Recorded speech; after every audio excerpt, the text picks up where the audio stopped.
başlayaq, vaxt itirmədən. Və giriş üçün qısa da olsa özüm məlumat verim, sonra sözü digər hörmətli həmkarlarıma təqdim edərdim. Səsim gəlir də? Bəli, bəli. Bugünkü tədbirimizin mövzusu 26 iyun Azərbaycan Respublikasının Silahlı Qüvvələri Günü ilə bağlıdır. Hərb tariximizin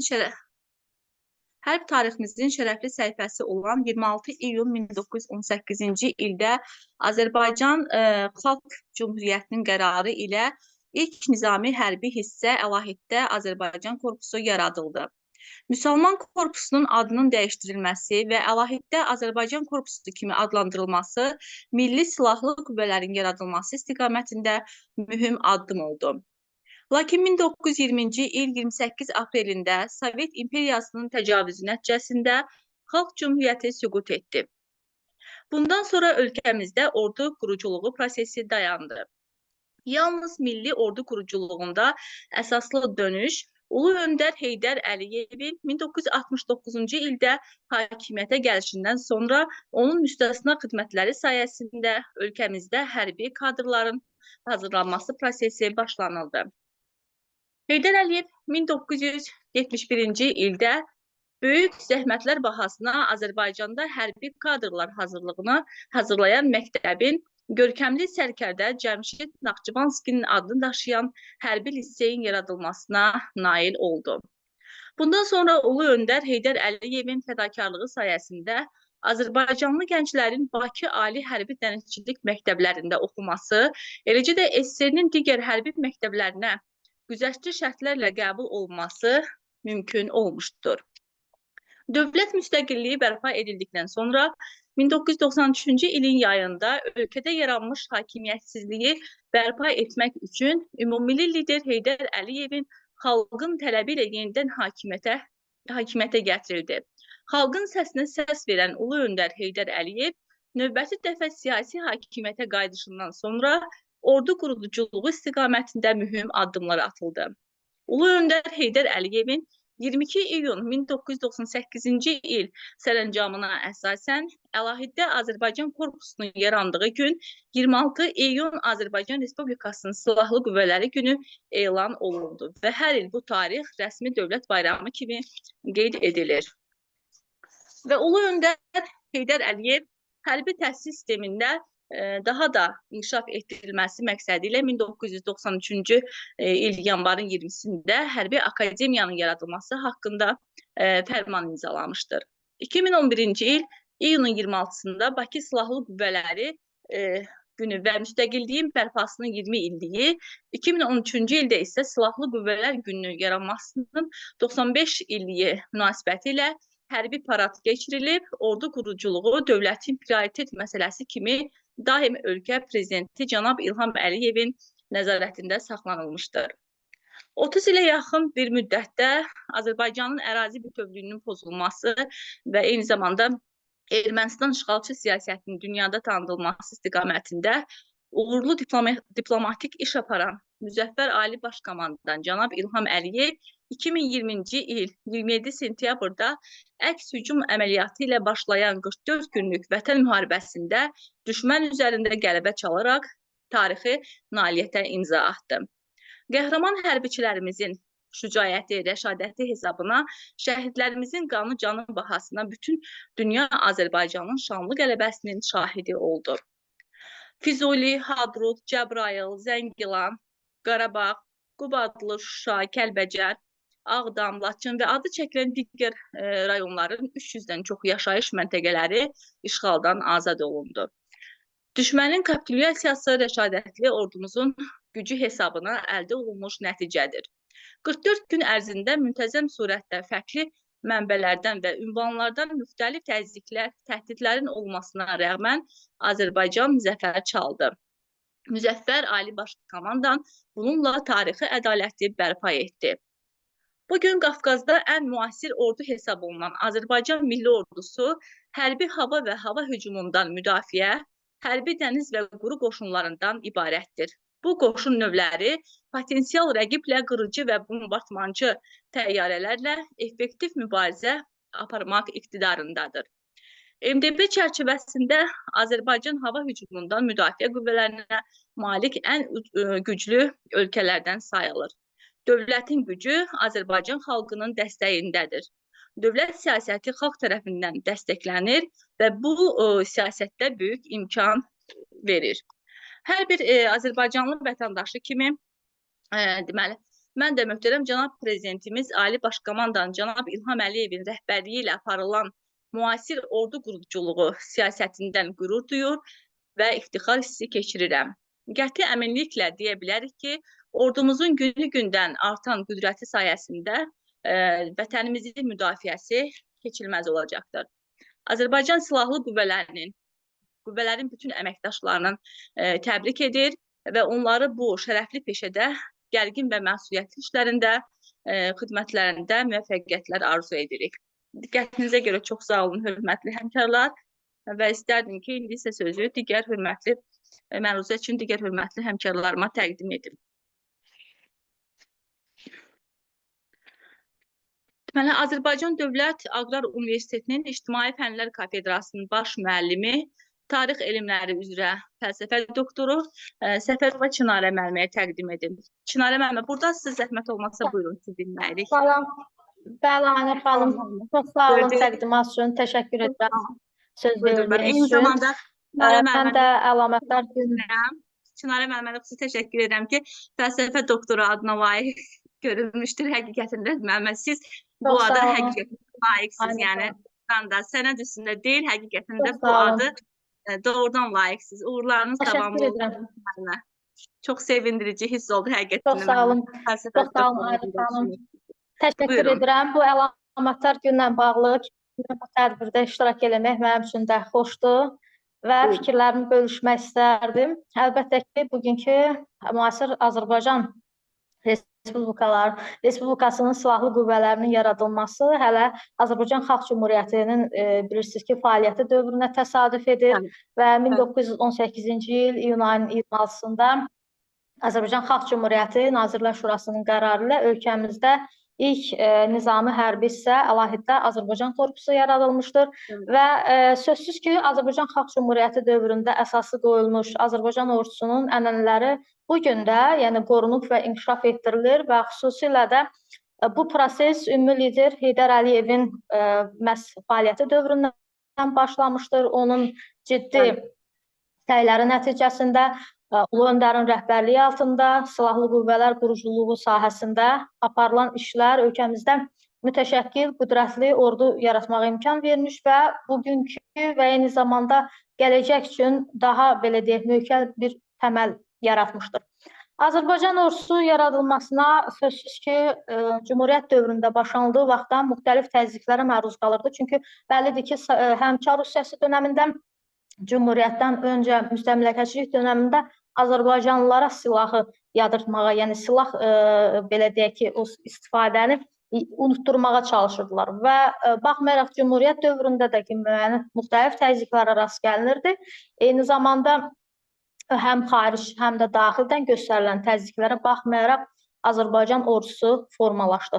Və xüsusilə də ordumuzun daha da mütəşəkkil, belə deyək, formaya gəlməsi məhz Ulu Öndər Heydər Əliyevin Azərbaycanda ilk dəfə hakimiyyətə gəldiyi dövrə təsadüf edir. 1971-ci ildə iyun ayının 20-sində Naxçıvansk adına ixtisaslaşdırılmış hərbi məktəbi təşkil edilməsi və bu məktəblərdə yetişən cəsur Azərbaycan hərbiçiləri həm birinci, həm də ikinci Qarabağ müharibəsində misilsiz igidlik göstərmişlər. Və əlbəttə ki, bu nailiyyətlər asanlıqla əldə edilməmişdir, çox mürəkkəb və çətin bir tarix inkişaf yolu keçmişdir və bugün də Azərbaycan Respublikasının prezidenti Ulu Öndər Heydər Əliyevin layiqli davamçısı cənab prezident tərəfindən bu siyasət uğurla, belə deyək ki, davam etdirilir. Yəni, bugün Azərbaycan ordusu həm cəbhədə, Azərbaycan diplomatiyası isə masada faktiki olaraq heç kəsin, yəni, bir neçə il öncə heç kimin ağlına gətirmədiyi, inanılmaz olanı reallığa çevrildi. Yəni, Azərbaycan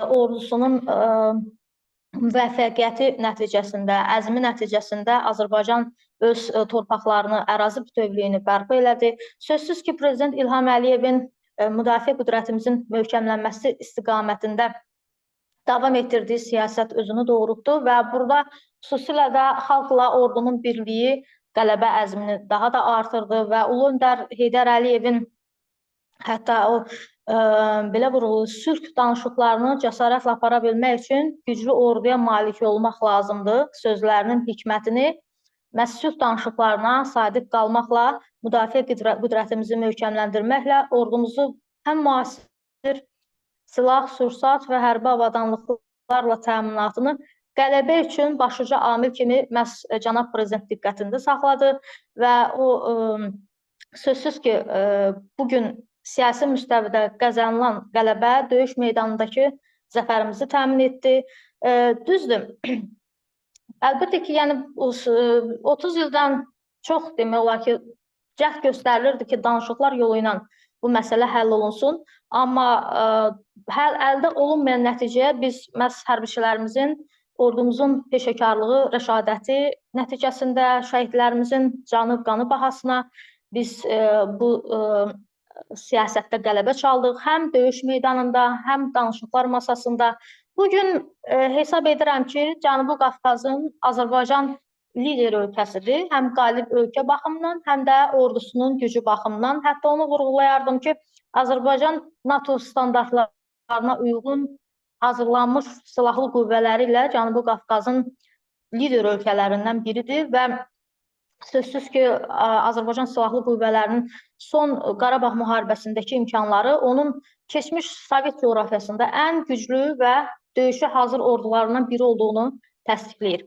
Və Azərbaycanın Qarabağda qələbə qazanmasına yol açan əsas amil şübhəsiz ki, Azərbaycan ordusunun Ermənistan üzərində hərbi üstünlüyü idi və eyni zamanda Ermənistan ordusundan qat-qat Azərbaycan ordusunun güclü olması idi. Yəni, bir çox sözsüz ki, səbəblər var. İlk növbədə dövlət başçısının güclü siyasətidir və sözsüz ki, bu günlərim dünya hamda nəyə şahidlik elədi? Erməni işğalçı ordusuna Qarabağda tutulan divan və Şuşanın azad edilməsi dünyanın hərb tarixinin demək olar ki, şah əsəridir. Hətta bir çox ekspertlər, yəni bu xüsusilə də heç bir silah, sursat istifadə edilmədən əlbəyaxa döyüşlər bəllidir ki, Şuşada getmişdir və bu döyüşlərin özəlliyi hətta bir çox ekspertlər tərəfindən araşdırılmaqdadır ki, bu necə belə deyim, mümkün olmuşdur. Sözsüz ki, cəsur, mərd, igid Azərbaycan oğullarının qanı canı hesabına. Ali Baş Komandan İlham Əliyev Azərbaycan ordusu ilə birlikdə dünyanın hərb tarixində güclü və ən müasir orduların belə ağlına gəlməyən yeniliklər gətirdi. Sözsüz ki, Şuşa qələbəsi bizim xüsusilə Azərbaycanın döyüş brendinə çevrildi və bu qədim qala şəhərində aparılan alasılmaz döyüşlər ən qüdrətli dövlətlərin bayaq vurğuladığım kimi ekspertləri, hətta alimləri, hətta NATO'nun ekspertləri tərəfindən diqqətlə araşdırılmaqdadır və müharibədən, qələbədən sonra Qarabağda bilirsiniz ki, həm müharibədən sonra, yəni 2020-ci il dekabr ayında, daha sonra Xankəndidə Zəfər paradı keçirildi və hətta Zəfər paradı dünya ictimaiyyətinə Azərbaycanın hərbi gücünün nümayişi kimi təqdim edildi. Və xatırlasaq ki, möhtəşəm Zəfər paradında 150-yədək hərbi texnika, o cümlədən silahlanmaya yeni qəbul edilmiş müasir hərbi texnika, raket və artilleriya qurğuları, eyni zamanda hava hücumuna müdafiə sistemləri, eyni zamanda hərbi gəmi və katerlər nümayiş etdirildi və bu nə idi? Bu dünyaya mən varam, biz varıq mesajı idi və biz bu mesajı dünyaya açıq-aşkar çatdırdıq. Sözsüz ki, bunu biz əldə etdiyimiz qələbə ilə də cənab prezidentin fikirləri ilə desək, yəni öz belə deyək, sözümüzün sadiqliyini biz döyüş meydanında praktiki şəkildə nümayiş elətdirdik. Və 2-ci Qarabağ müharibəsi tarixə Azərbaycanın şanlı qələbəsi kimi yazıldı və Prezident Ali Baş Komandan İlham Əliyevin rəhbərlik etdiyi silahlı qüvvələrimizin müəllif olduğu bu zəfərimizin qazanılmasında sözsüz ki, xüsusi rolu olan Xalq Ordu Birliyidir. Yəni, Xalq Ordu Birliyi bu imtahandan çox uğurla keçdi. və illərdən bəri göstərilən siyasi qətiyyətin, möhkəm iradənin məntiqi deyərdik ki, nəticəsi olan zəfər yolunda atılan addımlar və xüsusən də son 30 ildə atılan addımlar öz bəhrəsini verdi və Azərbaycan hərbi diplomatiya sahəsində əldə etdiyi bu uğurda ən böyük sevinç payı sözsüz ki, sülh və sabitlik əsasında gələcəyi qurmaq uğrunda cəsarətli addımlar atan xalqımıza məxsusdur və qələbəmiz üçün torpaqlarımızın bütövlüyü naminə qurban gedən şəhidlərimizin fədakarlığı sayəsində Azərbaycan ərazi bütövlüyünü təmin elədi və mən onu vurğulayardım ki, və mən xüsusən də bir şəhid vermiş bir ailənin nümayəndəsi kimi, Qarabağ qazisinin evladı kimi sözsüz ki, bu müharibədə əldə edilən qələbə bizim ailəmizə 2 qat sevinç hissi gətirdi. Mənim əmlərim də 1993-cü ildə ardıcıl fevral, mart aylarında Ağdərə uğrunda gedən döyüşlərdə şəhid olmuşdur. Və mən atam üçün bir qazi kimi, yəni onun üçün 2 qat sevinç hissidir ki, məhz o yaşadığı müddətcə onun qardaşlarının qanı yerdə qalmadı. Məhz o cinayətkarlar Bakıda sorğu-suala çəkildilər. Yəni, belə ailələrin hesab edirəm ki, ürəyinə böyük bir sur sərpildi. Sözsüz ki, bu Azərbaycanın, xüsusən də Azərbaycan ordusunun və güclü dövlət başçısının sözsüz ki, əməyinin, zəhmətinin bəhrəsi idi. Mən bir daha, sözsüz ki, bu yolda mən onu da vurğulamaq istərdim ki, Azərbaycanın regionda əsas müttəfiqi olan Türkiyənin, yəni xüsusən də regionda sülhün, əmin-amanlığın təminatçı ölkələrindən biri də qardaş Türkiyənin bizə dəstəyini də vurğulamaq lazımdır. Hətta müharibə zamanı daim bizim yanımızda olan qardaş Türkiyə dövləti qazilərimizin müalicəsində də öz yardımını əsirgəmədi. Və mən bu möhtəşəm gün münasibəti ilə Azərbaycan Silahlı Qüvvələrinin yaranması günü münasibəti ilə Azərbaycan xalqını bir daha təbrik edirəm və cəsarətli ordu sözsüz qüvvələrimizə uğurlara aparan yollarda qələbələr arzulayıram və Azərbaycan ordusu daim zirvələrdə olsun. Çox sağ olun Aynur xanım, təşəkkür edirəm. Belə əlamətlər gündə mənə söz verdiyiniz üçün dərin minnətdarlığımı bildirirəm. Sağ olun. Çox sağ olun Çinarə müəllimə. Mən də öz adıma sizə təşəkkür edirəm ki, vaxt ayırıb işdən qoşulduğunuza görə həmişəki kimi geniş və ətraflı şəkildə məlumat üçün. Çox sağ olun müəllimə. Və istərdim indi sözü növbəti qonağımız Azərbaycan Dövlət Aqrar Universitetinin dosenti, tarix üzrə fəlsəfə doktoru Abdullayeva Sevda müəlliməyə təqdim edim. Sevda müəllimə, buradasınızsa buyurun, zəhmət olmasa sizi dinləyirik. Salam, hər vaxtınız xeyir olsun. Salam Sevda müəllimə, xoş gəldik. İlk olaraq mən də öz növbəmdə sizi və bütün konfransa qoşulan iştirakçıları hər birini təbrik edirəm. Bu ordu günü münasibəti ilə, əlamətlər günü münasibəti ilə və dəvətini eyni zamanda sizin minnətdarlığımı edirəm. Məndən qabaq həm sizin, həm də mənim hörmətli həmkarım Çinarə xanımın məruzəsində də bu haqda tam ətraflı danışdı. Mən ümumiyyətlə bugün əgər ordu birliyindən danışırıqsa, ordu günündən danışırıqsa, Azərbaycan tarixində bir çox tədbirlərin ümumiyyətlə Türk günündə Azərbaycan Xalq Cümhuriyyəti dövründə qəbul olunmuş qərarlar olur və bunu biz deməsək mümkün deyil. Xüsusilə mən vurğulamaq istərdim məsələn, istər Cənab Prezidentin, istərsə də Ümumi lider Heydər Əliyevin fikrində hər zaman bir məsələni xüsusilə vurğulayırdı ki, müasir Azərbaycan Xalq Cümhuriyyətinin siyasi və mənəvi varisidir. Və o siyasi və mənəvi varisin bugün bu ordu gününü qeyd edirsə, mütləq olaraq biz Azərbaycan Xalq Cümhuriyyəti dövrünə də toxunmalıyıq. Belə ki, Azərbaycan Xalq Cümhuriyyəti dövründə ilk olaraq demək, bu məsələlərə xüsusi diqqət ayrılmışdır və qeyd edim ki, şərtdə ilk olaraq Azərbaycan Xalq Cümhuriyyətinin qurulması cəmi 23 ay davam etməsinə baxmayaraq, bir çox sahələrdə istərək imza atması bu heç də sir deyil. Azərbaycan Xalq Cümhuriyyəti dövründə eyni zamanda milli ordu da quruldu və Azərbaycan Əlavə Korpusu və Hərbi Nazirlik yaradıldı. Və bu nizami ordunun səy nəticəsində Bakının düşməndən azad edilməsi, paytaxtın Gəncədən Bakıya köçürülməsi məsələsi xüsusilə demək əsas məsələlərdən birini təşkil edir.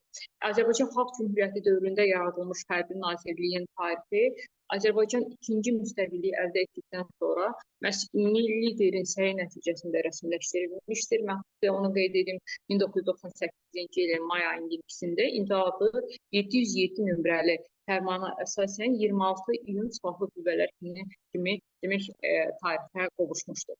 Və həmin dövrdən bəri biz bu günü, yəni Azərbaycan Silahlı Qüvvələr Gününü hər il demək bir bayram əhval-ruhiyyəsində qeyd edirik və xüsusilə 1998-ci ildə Azərbaycan ordusunun yaranmasının 80 illik yubileyinin qeyd edilməsi, xüsusilə orada ümumilikdir çox geniş və dərin məzmunlu bir nitq söyləmişdir.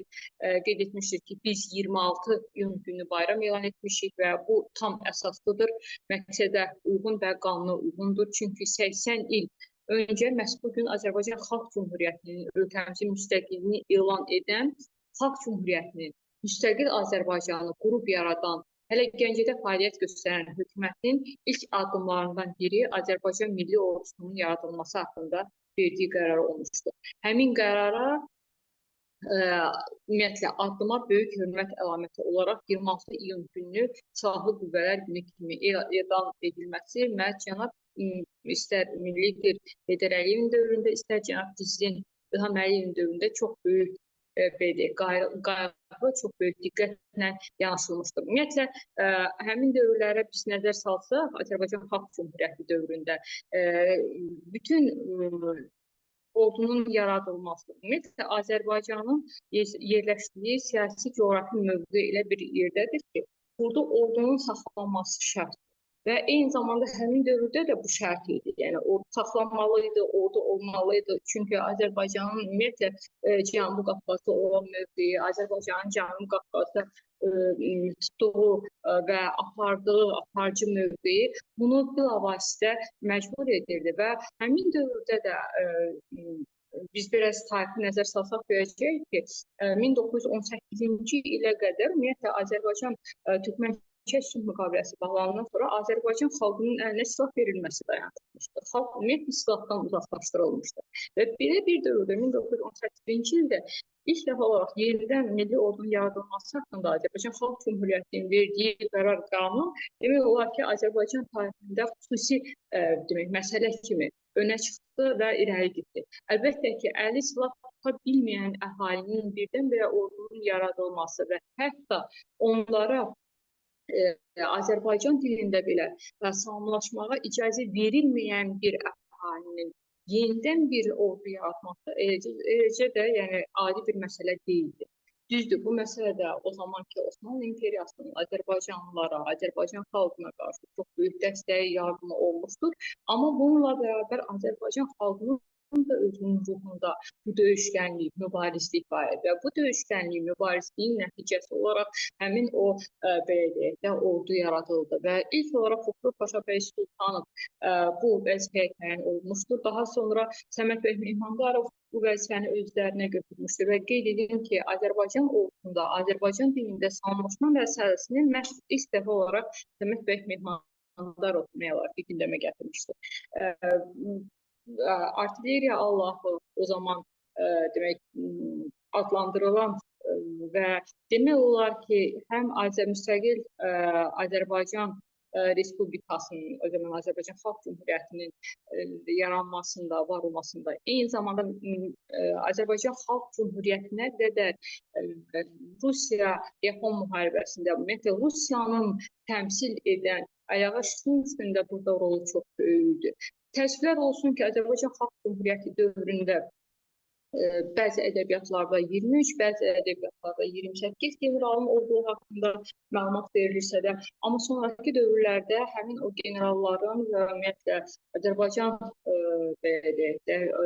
Xalq Cümhuriyyəti dövründə yaranan milli ordunun taleyi digər insanlar kimi çox gərgin, çox çətin vəziyyətlərlə üzləşməklə keçdi. Mən qeyd etmək istərdim ki, Azərbaycan Xalq Cümhuriyyəti dövründə Hərbiyə nazir olmuş Səməd bəy Mehmandarov sonradan özü nazir işlədiyi binanın ətrafını sürüb öldürülməyə məcbur edilmişdir. Hətta həmin dövrdə bəzi məsul orqanlarda ağsaqqallı süpürgəci ki, adı ilə bu sərlövhəli belə yazıla belə getmişdir.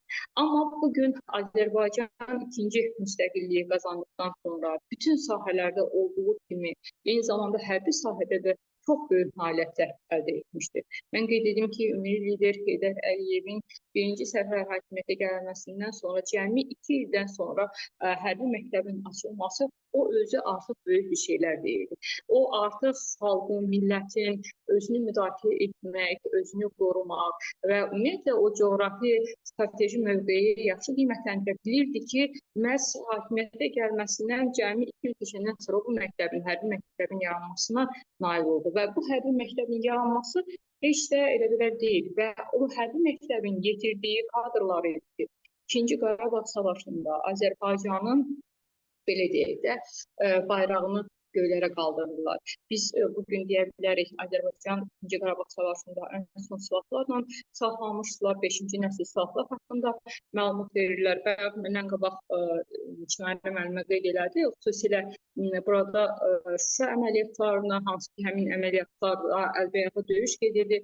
O onu göstərir ki, insanlar nəinki belə deyək, silahlarla silahlanmaqdan başqa, hansı nəsil silahlar olur olsun, ən əsas məsələ, ən birinci məsələ insanların ruhudur, ürəyidir. O ruhun, ürəyin nəticəsində Azərbaycan ordusunun, Azərbaycan insanının, Azərbaycan xalqının və xalqın üzərində, xalqın belə deyək də, ordunun ali baş komandanın səyi nəticəsi idi ki, Azərbaycan xalqı bütövlükdə bir amal uğrunda birləşdi. 30 ilə yaxın işğal altında olan torpaqları azad etdi. Bu, Azərbaycan ordusuna illərlə yapılan böyük bir yaxınlığın nəticəsi idi ki, öz bəhrəsini verdi. Azərbaycan tərəfi hər zaman məsələni Mısırda həll etməyin tərəfdarı olmuşdur və bununla bağlı dəfələrlə beynəlxalq konferanslarda, beynəlxalq görüşlərdə, dialoqlarda bu məsələni ön plana çəkmişlər, məsələni sülh yolu ilə həll etməyə tərəfdar olduqlarını bildirmişlər. Amma bütün bunlara baxmayaraq, son olaraq artıq yeni bir yol qoymayan bədnam qonşular terror əməliyyatı törətməklə Azərbaycan xalqına qarşı belə deyək, növbəti əməliyyatları əlbəttə ki, Azərbaycan ordusu, ordunun ali baş komandanı heç də cavabsız qoya bilməzdir. Bunun nəticəsində Azərbaycan ordusu öz gücünü göstərdi. 2020-ci il demək, Vətən müharibəsi, 44 günlük savaş Azərbaycan ordusunun gücünü göstərdi, Azərbaycan xalqının gücünü göstərdi. Eyni zamanda əsas məsələ Azərbaycan Respublikasının prezidenti, Ali Baş Komandanın qəti iradəsini ortaya qoydu. Həm daxili, həm xarici siyasətini ortaya qoydu. Və bu məsələnin ardından isə antiterror əməliyyatları ortaya gəldi və antiterror əməliyyatlarında cəmi 23 saat davam edən, hətta biz deyək, bir sutka belə davam etməyən bir əməliyyat nəticəsində Azərbaycan suverenliyini bərpa etdi. Azərbaycan tam suveren bir ərazi olaraq öz sözünü, öz diqqətini artıq dünyaya nümayiş etdirmiş oldu. Bugün bütün bunlara görə əlbəttə ki, biz ordumuza borçluyuq. Bugün bütün bu məsələyə görə, ordumuzun bu gücünə görə, ordumuzun bu qalibiyyətinə görə orduya illərlə belə deyək, planlaşdırılmış, xüsusi coğrafi strateji özlərinə bir xətt götürmüş və bunun üçün durmadan çalışmış Azərbaycan xalqının ümummillidir. Əlbəttə ki, Heydər Əliyevin ruhuna borcumuz var. Onun siyasi kursunun layiqli davamçısı, cənab prezidenti İlham Əliyevə çox böyük bir dəstəyimiz, borcumuz var ki, bütün bunlar heç də biz tarixçiyik, bilirik ki, bütün dövrlərdə xalq və yaxud da yerli əhali nə qədər güclü olsa da, onların vahid idarəçiliyi olmadan qalib gəlmək mümkün deyil. Bunu burada olan tarixçilər də bir daha təsdiq edər ki, yəni qalibiyyətdə ən əsas məsələ vahid strateji xəttlə, istiqamətlə, idarə etməklə əldə edilə bilər. Amma bizim də bu məsələdə ən böyük qalibiyyətimiz, ən böyük qələbəmiz ondan ibarət olduğu ki, bizim güclü ordumuz, illərlə bəslənən, illərlə yatılım alan, eyni zamanda yüksək ixtisaslı kadrlarımızla bərabər bizim əsas məsələ bunları idarə edəcək güclü rəhbərimiz var idi.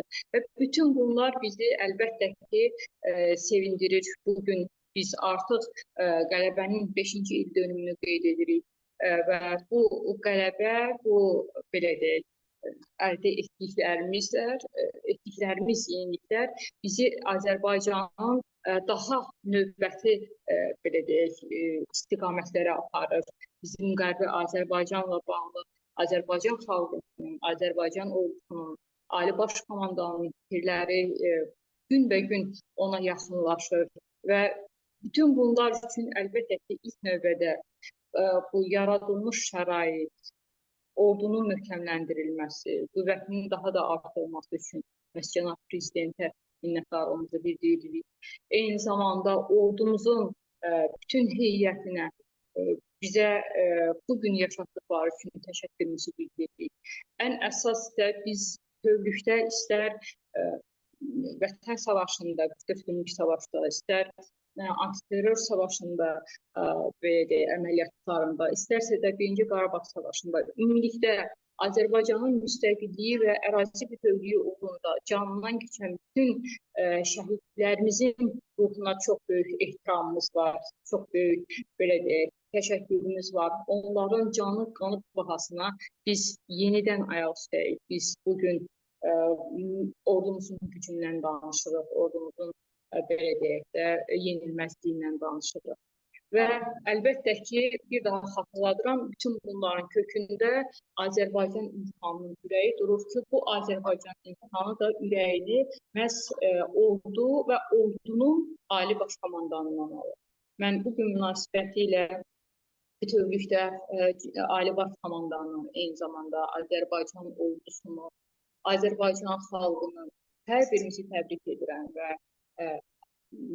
arzu edirəm ki, Azərbaycan tarixində daim bu günü, ümumiyyətlə bugün kimi digər günləri biz hər zaman sevərək çox böyük bayram əhval-ruhiyyəyi hissi ilə qeyd edək. Diqqətiniz üçün minnətdaram, təşəkkürümü bildirirəm, çox sağ olun. Çox sağ olun Sevda müəllimə, mən də təşəkkür edirəm sizə vaxt ayırıb qoşulduğunuza görə. Olduğu kimi, həmişə olduğu kimi geniş və ətraflı şəkildə məlumat verdiniz. Çox sağ olun müəllimə, var olasınız sizə. Çox sağ olun, minnətdaram. Çox sağ olun. Və istərdim indi isə sözü Azərbaycan Dövlət Aqrar Universitetinin İctimai Fənlər Kafedrasının dosenti, tarix üzrə fəlsəfə doktoru Qasımova Samirə müəlliməyə təqdim edərdim. Samirə müəllimə, buradasınızsa buyurun, zəhmət olmasa sizi dinləyirik. Salam, hər vaxtınız xeyir. Aynı xanım, üzr istəyirəm, səs yaxşı gəlmədi. Sözü mənə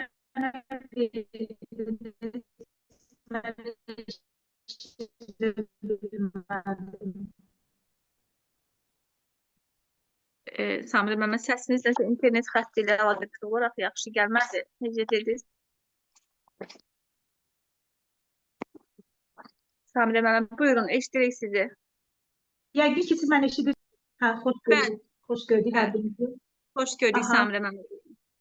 Aha, indi səsiniz gəldi, eşitdim. Çox təşəkkür edirəm söz verdiyiniz üçün. Mən də ilk öncə bu məndən öncə çıxış edən həmkarlarımın, sizin təbriklərinizə qoşuluram. Mən də bu xalqımızın ən dəyərli bayramlarından biri olan Ordu günü münasibətilə hər birinizi təbrik edirəm. Təbii ki, milli ordunun yaranması Azərbaycan xalqının milli dövlətçilik tarixində, milli özünə təsdiq tarixində ən önəmli deyildir. Çünki dövlətin qüdrətini şərtləndirən əsas amillər sırasında bir iqtisadi yüksək böyük rola malikdir, böyük əhəmiyyətə malikdir. Yəni bunu bizə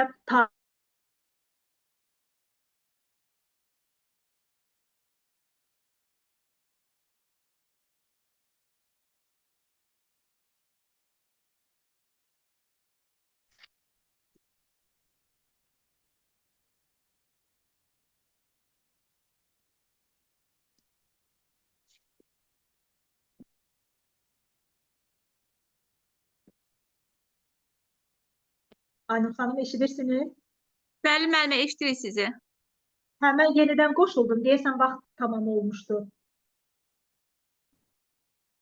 Aha. Deməli, qeyd etdiyim kimi milli ordunun yaranması Azərbaycan xalqının milli dövlətçilik tarixində, eləcə də milli özünə təsdiq tarixinin ən mühüm mərhələlərindən birini təşkil edir. Çünki təbii ki, dövlətin qüdrətini şərtləndirən əsas amillər sırasında bir iqtisadi yüksəliş, eyni zamanda güclü ordunun olması mühüm rola malikdir. Və təbii ki, bunu bizə tarix deyir, bunu bizə bugünə qədər xalqımızın keçdiyi, keçməkeşli yol deyir. Çünki bir tarixə nəzər salsaq görərik ki, hələ uzaq bir tarix deyil, yaxın tarixdən 20-ci əsrdə Azərbaycan xalqı bilirsiniz ki, bir dəfə əsrin əvvəllərində, daha sonra isə əsrin sonlarında müstəqilliyini əldə etdi. Çox çətinliklərlə belə olsa, canı qanı bahasına olsa belə öz müstəqilliyini əldə etdi.